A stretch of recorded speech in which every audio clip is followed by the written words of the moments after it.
Hello and welcome. Today's story is titled Exposing My Greedy Landlord: How I Transformed His Neglect into My Dream Apartment and Ruined His Empire. This is the story of a landlord who always looked down on his tenants, but one determined tenant turned his arrogance right back on him. In this video, you'll see how I turned his neglect into my advantage and shook his empire to its core. So, let's dive into this thrilling story. If you've ever had a landlord who thought he was untouchable, you'll appreciate this story. This was a few years ago when I, Maya, was renting an apartment from a notoriously greedy landlord named Mr. Cooper. For 2 years, he pushed me to my limit, making me endure everything from broken appliances to moldy walls while raising the rent every year. I finally had enough, and after months of planning, I turned his stubborn stinginess against him. This is the story of how I turned my crumbling apartment into a dream home, all at his expense. From the start, Mr. Cooper was a tough landlord. Picture a man in his late 50s who dressed like he was still living in the 1980s. Wrinkled suit jackets, a thick gold chain, and the same pair of beat-up loafers. Mr. Cooper had been in real estate his whole life and was as arrogant as they come. To him, tenants weren't people. They were cash cows, tools to be used for maximum profit. He had a long list of rules but never followed through on his promises. From day one, I realized that getting him to do repairs was like pulling teeth.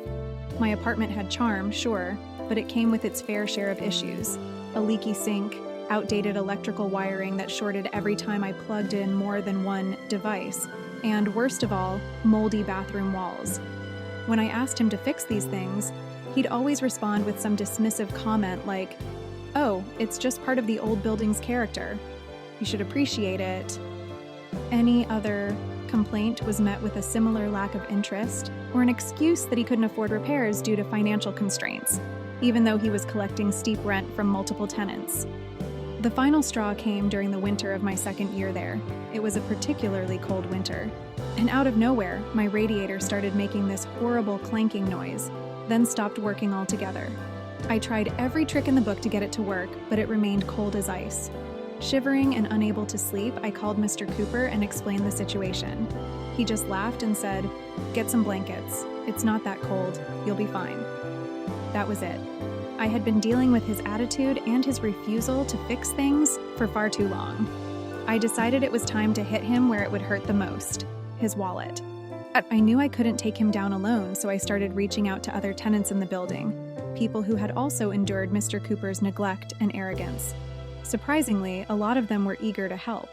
They had also been on the receiving end of his mistreatment, and many had similar complaints: broken heaters, leaky ceilings, mold, and, of course, rent hikes every year without fail.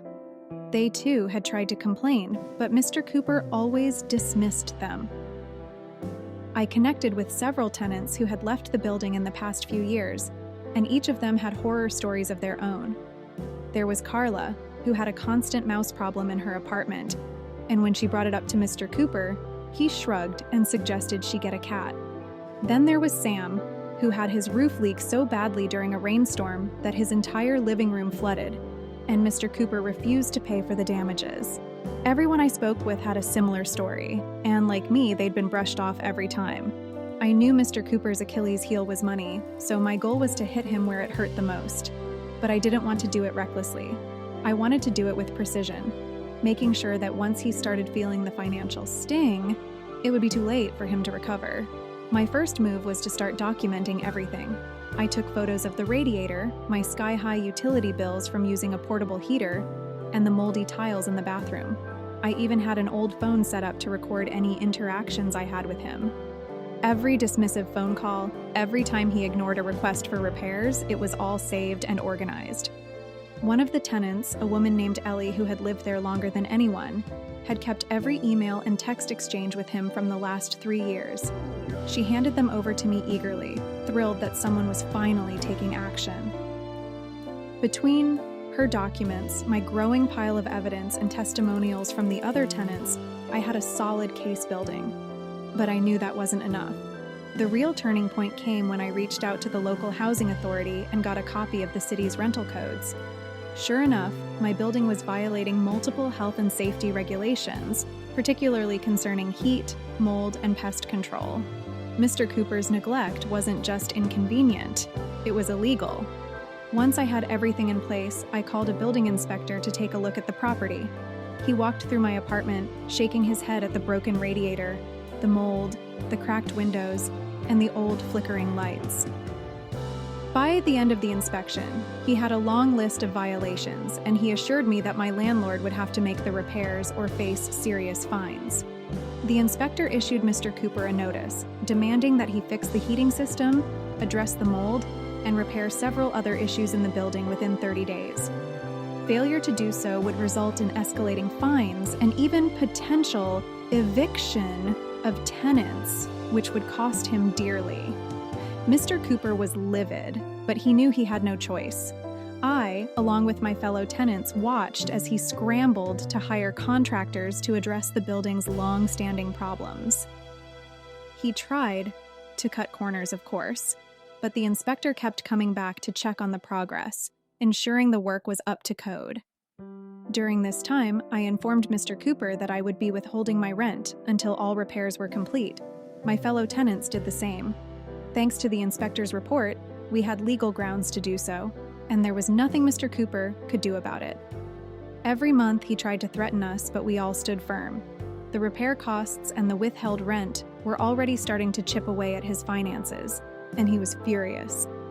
He showed up at my door one evening, red-faced and fuming. He tried to intimidate me, demanding that I pay him immediately, but I calmly informed him that I was well within my legal rights to withhold rent until he fulfilled his obligations as a landlord. I even had a printout of the rental codes and the inspector's report on hand to show him. He left, cursing under his breath, but I could tell that he was getting desperate. After a month of repairs, the building was looking better than it had in years. New heating systems were installed, the mold was treated, and even the pest issues had been resolved, but I still wasn't ready to let Mr. Cooper off the hook. I submitted a reimbursement request for the extra costs I had incurred due to his negligence. This included the money I'd spent on my electric heater, my increased utility bills, and even a few visits to the doctor I had to make because of respiratory issues from the mold. Legally, he was responsible for all these costs, and with the inspector's report backing me up, I had a solid case. Mr. Cooper was forced to cover the costs, which nearly matched the amount of rent I had withheld. So not only did I get months of free rent, but I also got a complete apartment makeover at his expense. And it didn't stop there. I'd shared my story with other tenants in nearby buildings owned by Mr. Cooper. Armed with the knowledge of their rights, they began requesting inspections and refusing rent payments until repairs were made.